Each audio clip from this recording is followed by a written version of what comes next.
Welcome all of you. मैं हूं Anand Mishra, house of legal studies में आप सभी का स्वागत है। तो centre of trade and investment laws, जो कि आपका ministry of commerce and industry में आता है, उसमें रिक्रूटमेंट आपकी नोटिफाई हुई है। लीगल प्रोफेशनल्स की जॉब है, जिसमें आपकी टोटल 9 पोस्ट हैं। डिफरेंट पोस्ट आपको यहाँ पे देखने को मिलेंगी, जो लॉ के रिगार्डिंग आपको देखने को मिलेगी, जिसमें फ्रेशर्स भी अप्लाई कर सकते हैं। सैलरी आपकी 1,45,000 से ऊपर भी होने वाली है। सिलेक्शन प्रोसीजर की बात की जाए तो रिटन टेस्ट प्लस आपका इंटरव्यू होगा। पूरे प्रोसेस को समझते हैं, क्या एलिजिबिलिटी क्राइटेरिया है, हर चीज हम इस डिटेल में डिस्कस करते हैं। तो देखते हैं centre for trade and investment law, जो कि आपका ministry of commerce and industries के अंडर आता है। इसमें 6 अप्रैल की आपकी नोटिफिकेशन है, जो रिक्रूटमेंट फॉर लीगल प्रोफेशनल्स की आपको यहाँ पे देखने को मिलेगा। देखिए, जो आपका centre of trade and investment law है, CTIL, तो CTIL में आपको टोटल 9 लॉयर्स की वैकेंसी आपकी नोटिफाई हुई है, जिसमें 2 एसोसिएट्स, लीगल एसोसिएट्स की पोस्ट है। 5 वैकेंसीज आपकी लीगल यंग प्रोफेशनल्स की है, और 2 सीट्स आपकी लीगल कंसल्टेंट की यहाँ पे नोटिफाई हुई है, याद रखिएगा। ठीक है, तो देख सकते हैं वैकेंसीज के रिगार्डिंग, जो आपका कॉन्ट्रेक्चुअल बेस आपको यहाँ पे जॉब मिलेगा, जो कि यंग प्रोफेशनल्स के लिए विद और विदाउट प्रायर एक्सपीरियंस भी आपको दोनों केसेस में आपको मिलेगा। लीगल एसोसिएट की पोस्ट नोटिफाई की गई है, और कंसल्टेंट विद और विदाउट PhD, ठीक है, दोनों ही केसेस में आपको यहाँ पे देखने को मिलेगा। चलिए देखते हैं, पहले सबसे पहले बात करते हैं कंसल्टेंट विद PhD और कंसल्टेंट विदाउट PhD। अगर आपने PhD किया हुआ है लॉ में, तो आप कंसल्टेंट विद PhD, तो पे ग्रेड आप देख सकते हैं यहाँ पे। पे ग्रेड आपका 1,45,000 से लेके 2,65,000 पर मंथ आपको मिलेगा, जो PhD कैंडिडेट्स हैं। ठीक है, और 1,37,000 से 2,65,000 तक, ठीक है, आपकी क्वालिफिकेशन डिपेंड करता है, वो विदाउट PhD कैंडिडेट्स हैं, याद रखिएगा। तो एज जो है वो 50 साल से ज़्यादा ना हो, पहली बात आपको। उसके बाद आपकी मास्टर्स डिग्री आपके पास होनी चाहिए, पहली बात। ठीक है, तो ऑब्वियस बात है, आपको PhD है, विदाउट PhD है, तो आपके पास मास्टर्स डिग्री होगी। तो इकोनॉमिक्स में, लॉ में, इंटरनेशनल लॉ जो हमारा कंसर्न है, ठीक है, तो इकोनॉमिक्स में हो, लॉ में है आपके पास डिग्री, या इंटरनेशनल लॉ में है, ठीक है, पब्लिक पॉलिसी, सब चीज़ों में देखने को मिलेगा, जिसमें आपको 55% आपका कम से कम स्कोर हो। ठीक है, 8 years का आपको पोस्ट क्वालिफिकेशन एक्सपीरियंस आपको यहाँ पे देखने मिलेगा, और with a minimum of 3 years must be relevant fit, किसमें, इंटरनेशनल ट्रेड और अलाइड फील्ड की बात कर रहे हैं, तो यहाँ पे आपको देखने को मिलता है। ठीक है, उसके बाद रिसर्च वर्क और ये सब चीजें आपके पास है, तो ऑब्वियसली आपको यहाँ पे देखने को मिलेगा। Candidates with PhD will consider as a senior research fellow, ठीक है, और जो विदाउट PhD है उनको सीनियर रिसर्च फेलो कंसिडर किया जाएगा विदाउट PhD। ठीक है, तो इस हिसाब से आपकी पे ग्रेड यहाँ पे देखने को मिलेगी। दूसरी पोस्ट जो है वो एसोसिएट की है, याद रखिएगा, जिसमें एज लिमिट 45 ईयर्स है। और इसमें भी आपकी डिग्री की बात की जाए तो मास्टर डिग्री आपके पास, चाहे वो इकोनॉमिक्स हो, लॉ है, इंटरनेशनल लॉ है, ठीक है, जो हमारा कंसर्न है, उसका public policy, data science, cost accounting related सारी चीजें आपको देखने मिलेंगी। 55% आपका मास्टर्स और बैचलर्स डिग्री में होना जरूरी है, और यहाँ पे 3 साल का एक्सपीरियंस यहाँ पे मांगा गया है, याद रखिएगा, पोस्ट एक्सपीरियंस। और इसमें 1 साल का जो एक्सपीरियंस मिनिमम आपको इंटरनेशनल ट्रेड और अलाइड फील्ड, जो इंटरनेशनल लॉज के रिगार्डिंग आपको यहाँ पे होना जरूरी है। ठीक है, यंग प्रोफेशनल्स की बात की जाए तो यहाँ पे 35 ईयर्स एज, ठीक है, एज कम है, ऑब्वियस बात है।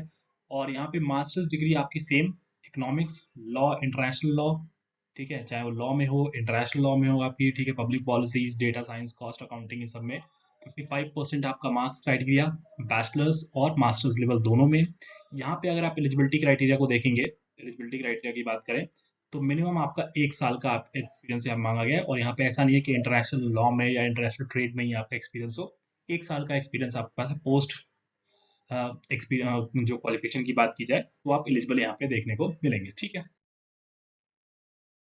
फिर आपके देखिए young professionals without prior experience, हमने अभी बात की थी यंग प्रोफेशनल्स विद एक्सपीरियंस, जो कि 1 साल का एक्सपीरियंस की बात की गई थी।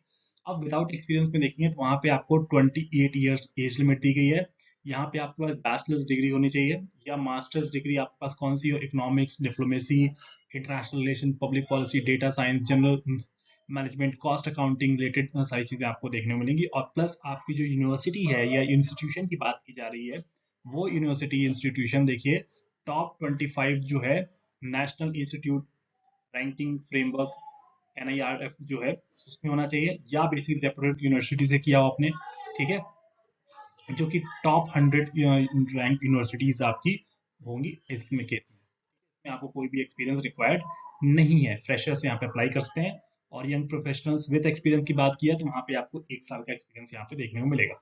अब रिम्यूनरेशन की बात की जाए तो मंथली रिम्यूनरेशन आपको जो स्टाइपेंड है young professionals without prior experience, जो कि हम फोर्थ पोस्ट जो हमने देखा अभी है, ठीक है, जिसमें 28 ईयर एज लिमिट है, इसमें 50,000 है, याद रखिएगा।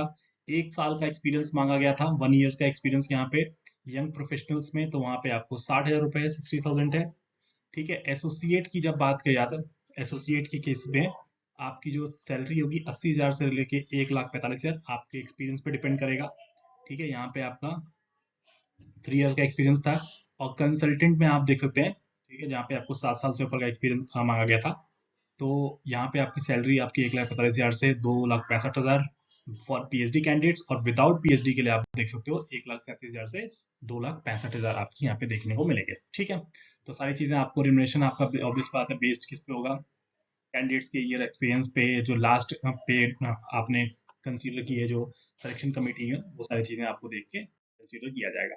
इंपॉर्टेंट डेट्स की बात की जाए तो सबसे मोस्ट इंपॉर्टेंट चीज क्राइटेरिया, देखो जो भी आपको एलिजिबिलिटी क्राइटेरिया है, ठीक है, वो आपका last date of advertisement, sorry last date of advertisement जो कि आपका 20 अप्रैल है 2026, तो 20 तक आप जरूर फॉर्म अप्लाई कर दें।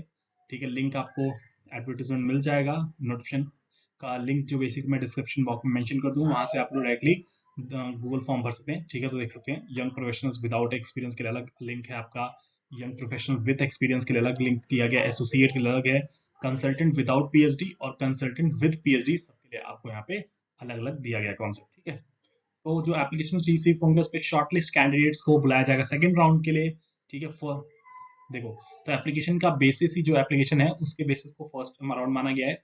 शॉर्टलिस्ट कैंडिडेट्स किए जाएंगे सेकंड राउंड के लिए, जो कि रिटन टेस्ट प्लस आपका इंटरव्यू होगा, याद रखिएगा। ठीक है, और उनको कॉन्ट्रैक्ट किया जाएगा वाया ईमेल। ठीक है, जो रिटन टेस्ट होगा ऑब्वियस बात है वो आपका इंटरनेशनल, देखो किस पे, domain of international law, international investment law और general wide discipline of international economic law के रिगार्डिंग होगा। तो इसके रिगार्डिंग आप चीज़ें तैयार रखिएगा। इंटरनेशनल ट्रेड लॉज जो आप कवर कर लीजिएगा, इंटरनेशनल इन्वेस्टमेंट लॉज क्या होते हैं कवर कीजिएगा। तो ये सारी चीज़ें रिटन टेस्ट में और इंटरव्यू में आपसे पूछी जाएंगी, उसके बेसिस पे आपका फाइनल सिलेक्शन होने वाला है। कोई भी दिक्कत हो, डाउट हो, मुझसे कनेक्ट कर सकते हैं आप लोग। इंस्टाग्राम पे आप जुड़ सकते हैं मुझसे, ठीक है, हाउस ऑफ लीगल स्टडीज के थ्रू।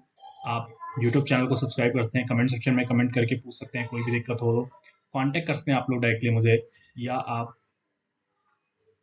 जुड़ सकते हैं टेलीग्राम ग्रुप पे। ठीक है, थैंक यू सो मच।